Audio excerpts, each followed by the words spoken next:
But let's start with Chelsea Fulham, shall we? Fulham winning 2-1 in the end with a sensational turnaround victory, a last gasp, couple of goals as well. In a game which Chelsea were, it felt like, on top for the majority with a Cole Palmer opener, Miles, and then pretty much in cruise control, it felt, for the majority of that. And probably should have killed the game off, but they didn't. And Fulham came back and stole a sensational win.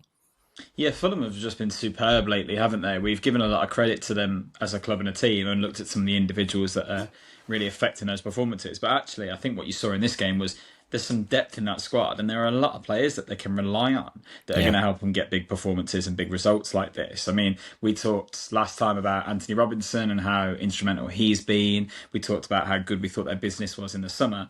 And then in this game, there were more players that stood out. Harry Wilson back off the bench, did incredibly well to get a goal. Rodrigo Muniz off the bench, got a goal. Ryan Sessegnon off the bench. Like, you're seeing some depth in this Fulham team now. And even with players like Sander Berg and Smith Rowe out of the team in this game, they're still able to pull off an incredibly good result.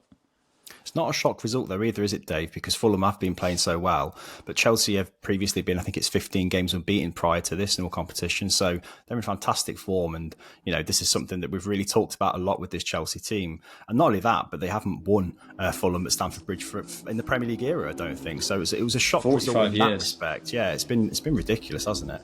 But I think the way Fulham set up, Dave, was kind of designed to make this result happen, really, because they built in like a Nottingham Forest way, really, three at the back with two full-backs bombing forward.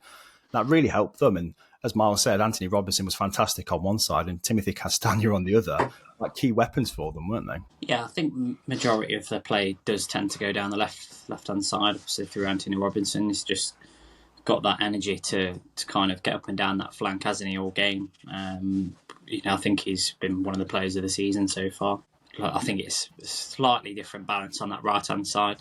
I do think potentially they could be looking at a right-hand sided attacker probably in the January transfer window, just to kind of even out that sort of that threat that they've got. But I just think they're real underdogs. I think probably for Europe, to be honest. Like I said a couple of weeks ago, they've gone under the radar a little bit of how they've operated, and probably in the shadows of the likes of Forest, Bournemouth at times as well, who've done really well at times this season as well. So, I just think that in this particular game, they definitely flooded that midfield area as well, and actually made Chelsea struggle, who I thought probably struggled a little bit in Lavia's absence. I think that midfield, when he's not in it, isn't quite the same. And like we mentioned before the game, I think Fulham had the better of the possession, which is probably something you wouldn't expect. Yeah, well, even like Calvin Bassey venturing forward was a surprise to see. Marauded into the area at one point, didn't he? But yeah, so many players stood out in this game for Fulham, including Leno as well in goals. I think he saved them on so many occasions, didn't he? But a bit of controversy, Miles. Was it controversial? Was it the first goal, I think, the equaliser, where I think Pedro Neto went down, didn't he, under a robust challenge from maybe Iwobi, I think it was. No, it was Traore, I think, wasn't it? You're never going to win that battle if that's the case. And he seemed to stay down forever and even had treatment after the goal had been scored, which I think is just comical. Like, there was no contact to his face at all. But I don't think he can have any complaints because he was too weak in the challenge. The cross went in, the equaliser went in, and that kind of galvanised Fulham quite nicely, didn't it?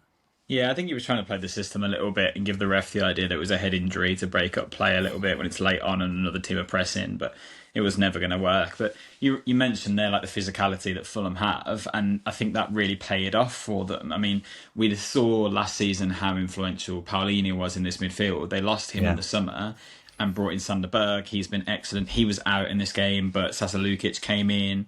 Iwobi has been fantastic in that midfield area and feels like he's really like rejuvenated his career. And Fulham are not afraid of anyone right now, which is why they can achieve a feat like this, beat Chelsea at Stamford Bridge for the first time in 45 years, even though they're in incredible form right now. Fulham didn't seem intimidated by them, even when they'd gone a goal down. So I think that presence of mind shows what Marco Silva is doing with this squad, and that he has motivated them to think, no, keep playing to that final whistle, keep playing late on, and we can push for things like Europe. It wouldn't surprise me at all. It's a good squad.